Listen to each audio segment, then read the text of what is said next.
Nouméa. Des images plein les oreilles.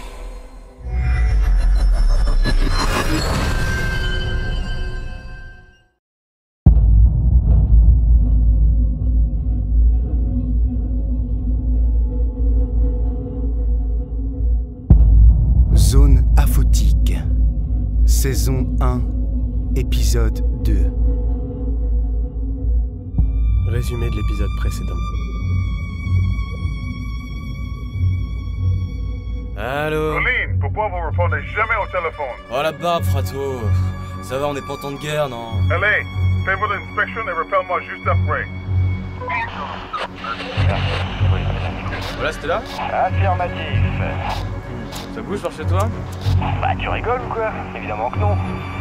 Rien de neuf sur le front, poste 7 RAS, comme d'hab. Salut les filles, ici poste 8. Vos gueules, mouvement ennemi, des Iliens qui se dirigent vers le mur, un groupe de 4 personnes. Get your weapons and hide yourself! Je répète, 12 individus en attention sur le grillage. Tommy, vous m'entendez? Franchir la zone. Merde, où est-ce qu'ils sont?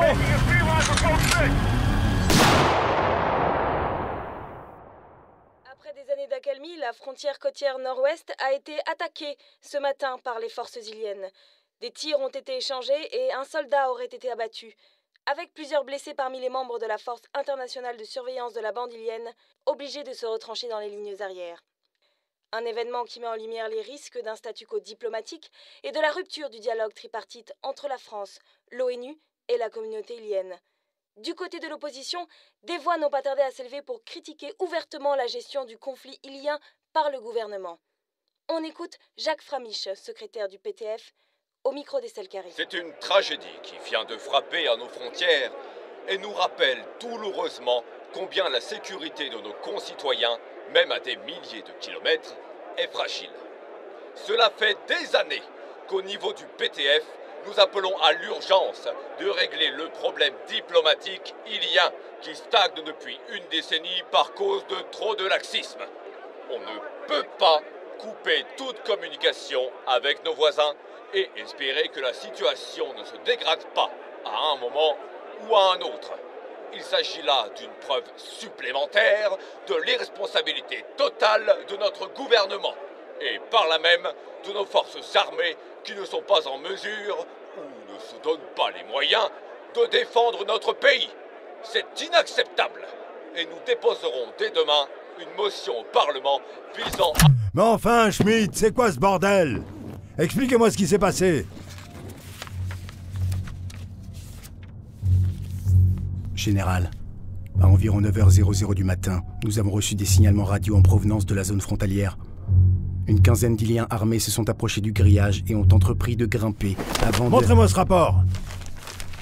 Dans quelle zone? Au niveau des postes 5 et 7, mon général. Postes qu'ils ont fini par franchir. Ici et là. Ils se sont ensuite dirigés en masse vers le poste 6. Ici. C'est là qu'ils ont attaqué l'un des soldats alors en faction. Son nom? Colin Rix, mon général. Mais enfin, Schmidt, qu'est-ce qui leur a pris à ces cons-là? Ils avaient le feu au cul ou quoi? Ils ont cru qu'ils pouvaient nous renverser et prendre le pouvoir? Ou alors c'est encore un de vos gus qui s'est amusé à arroser le grillage pour passer le temps et les a mis en rogne? C'est ça? Non, général. Il s'agit d'une attaque non provoquée. J'en ai eu la confirmation par le lieutenant Frato, responsable de la force ilienne sur les secteurs 5 à 8. En ma qualité de colonel, je peux vous certifier que... vous n'êtes pas foutu de défendre 4 pauvres petits cabanons au bord de la mer? Mon général... Bande de bons à rien. Mais enfin, Schmidt, les types d'en face sont armés de fourches et de pétoires que ma grand-mère utilise pour dézinguer les pigeons dans son jardin. Général, est-ce que vous me permettez... Des incapables. Une bande d'incapables qui êtes en train de me mettre sur le grill pour des conneries. Des conneries, vous m'entendez?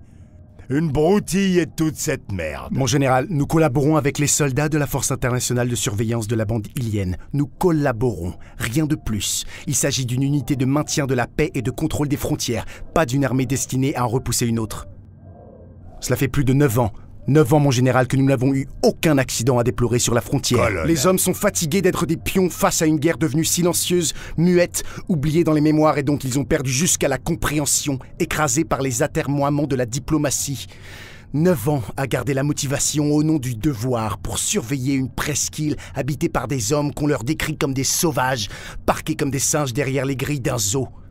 Le tout avec un budget qui s'amenuise d'année en année. Colonel. Enfin, et si vous me le permettez, mon général, il n'est guère convenable de parler de broutille quand un soldat est probablement mort sur le front. Marcus.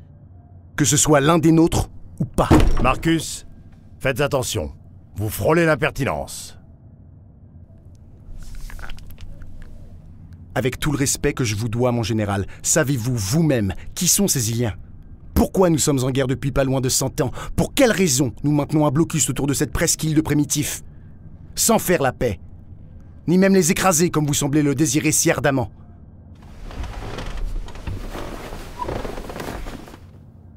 Colonel Schmidt, je ne sais que trop bien combien vous êtes connecté en haut lieu et la puissance financière de toute votre famille.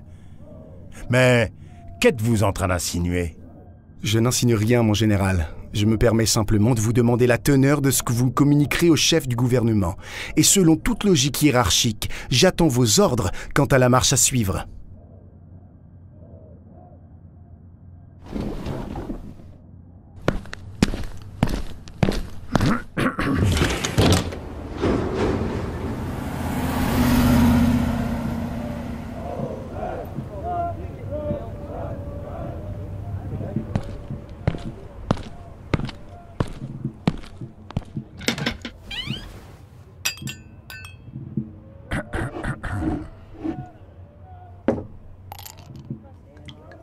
Vous m'accompagnez? Non merci, général. Bon. Quelle est la situation actuelle? Qu'est-il advenu des Iliens qui ont franchi la zone? Ils semblent être tous repartis dans leur position. Pardon? Je vous dis qu'une fois le poste 6 attaqué, ils ont battu en retraite et sont retournés aussi secs sur leur île. Vous n'avez fait aucun prisonnier? Aucun blessé? Pas à ma connaissance. Ils sont rentrés dans leur terrier. À l'heure actuelle, ils ne semblent plus être une menace pour quiconque. Et nos hommes? On est toujours sans nouvelles du soldat Colin Rix. Il a probablement été abattu. Nos autres soldats sont sains et saufs, mais ils ont tous été rapatriés au QG de la zone, ayant été submergés par l'attaque ilienne. Le secteur est en train d'être balayé par nos drones et nos avions. Nos hommes sont sur le point d'aller investiguer le poste 6. Vous devriez peut-être les faire souffler. Avec qui, mon général? Sur cette côte, ils sont loin de tout. Et vous connaissez comme moi les budgets alloués à cette force de surveillance. Il n'y a pas de relève, pas suffisamment de fonds.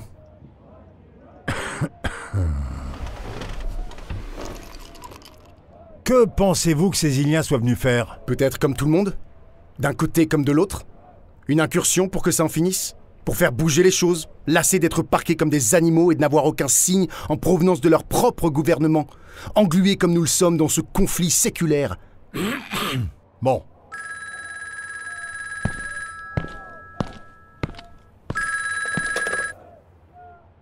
Ah, Ingrid. Vous avez ce que je vous ai demandé? Bien. Balancez-moi tout ça sur l'écran de mon bureau, vous serez gentil. Hein?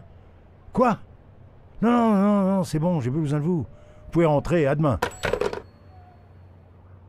Alors? Eh bien, on va voir ce qui s'est passé. Hein? Vous avez déjà des images de ce qui s'est passé? Il y a bien des caméras vidéo dans chacun des cabanons de garde, non? Bon, bah, on va regarder ça ensemble. Vous me court-circuitez, général? Vous ne croyiez quand même pas que j'allais rester derrière mon bureau sans me bouger le petit doigt et vous faire confiance de A à Z? Alors, c'est qui ce gonze? Non, ce n'est pas lui. Ah? Bon. Comment vous savez ça? Regardez. Ici. La vue depuis la plateforme extérieure de la cabane. Il est trop bas sur la côte. Ce n'est pas le poste 6. Le 5 sans doute. Ouais. Et il a rien d'autre à faire qu'à rester le nez planté en l'air, ce con-là?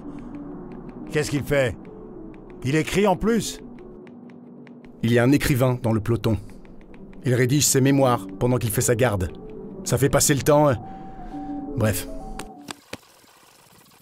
Le long des grilles au niveau du poste 7. Fusil d'assaut semi-automatique. Bon. Ça alors, peut-être? C'est votre type? C'est lui? C'est celui qui a clamsé? Non. Bon. Tenez, regardez. On voit les forces iliennes qui s'approchent de la grille. C'est où? Vous êtes sûr que c'est pas votre Rix ou Cric ou Rick, comme vous dites? C'est le poste 7. C'est écrit ici. Un certain Wallace Calloway. Bon, on voit quand même les Iliens. Ah, voilà. Poste 6. Poste 7 compromis, il file en masse vers toi, colline. Foutu branleur, si vous voulez, mon ami. Un bon à rien, incapable de charger son fusil. Pas étonnant qu'il se soit fait. Oh, je sais, ça vous choque, Marcus. Mais c'est quand même la réalité.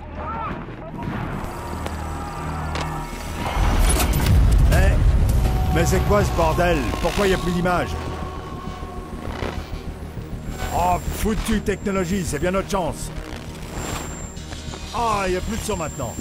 Marcus, il faudra que vous me récupériez les enregistrements et que... Marcus? Incroyable. Eh oh. Et si c'était vrai? Marcus, qu'est-ce que vous avez? Rien. Rien, général. Et Ingrid qui est rentrée chez elle. Plus personne au bureau. Entourée d'incompétents.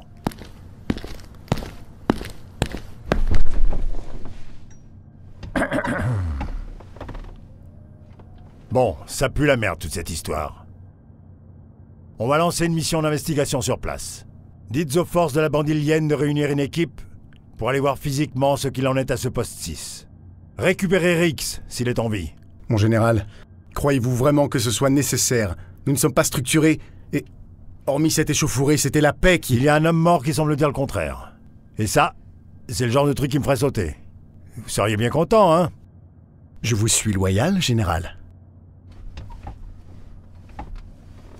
Arrêtez vos simagrées, Marcus. Tenez-vous à carreau. Et je peux vous assurer que si je devais être relevé de mes fonctions, vous seriez le dernier à reprendre le poste.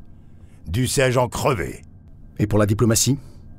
Qu'avez-vous l'intention de dire au chef du gouvernement? C'est pas vos affaires. Mais je vous dis, moi, si les Iliens font aucun pas ou aucune revendication, c'est pas moi qui vais pousser pour qu'on ouvre le dialogue. On leur rentrera dans le lard, point barre.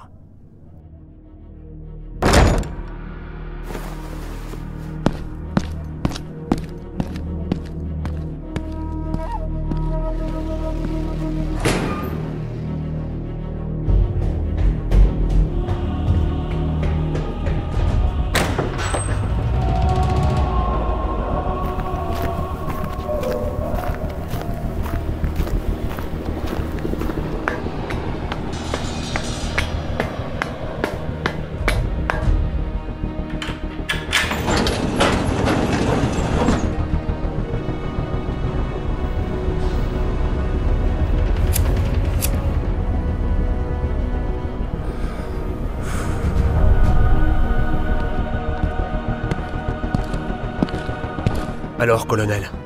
C'est un abruti. Est-ce qu'il sait...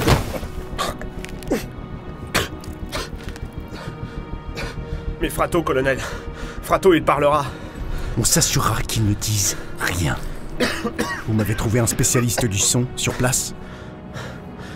Il y a bien un type. Un civil. Un océanographe. Sa spécialité, c'est l'analyse des ondes sonores aquatiques. Il travaille à proximité de la bande ilienne, à 20 km du poste 6. Mettez le grappin dessus. Je veux qu'il fasse partie de la mission. Et pour le général, on fait quoi? Son heure viendra.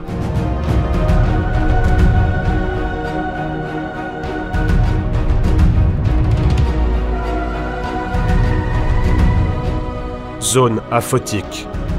Épisode 2. Une production Silmea. Scénario Thomas Jude. Montage et sound design Aube Production. Angel Ignace, Clément Ignace et Patrick Rain. Musique Solaris d'Anthony Langeais-Eisenberg. Thème principal Aube Production. Violoniste Yuan Changluo. Direction artistique Thomas Jude. Acteur Général Didier Van der Horst. Colonel Schmidt. Thomas Serrano. John Pat, homme de main du colonel Schmidt. Thomas Jude. La journaliste. Pauline Chabrol. Jacques Framiche, politicien, secrétaire général du PTF. Kevin Varro.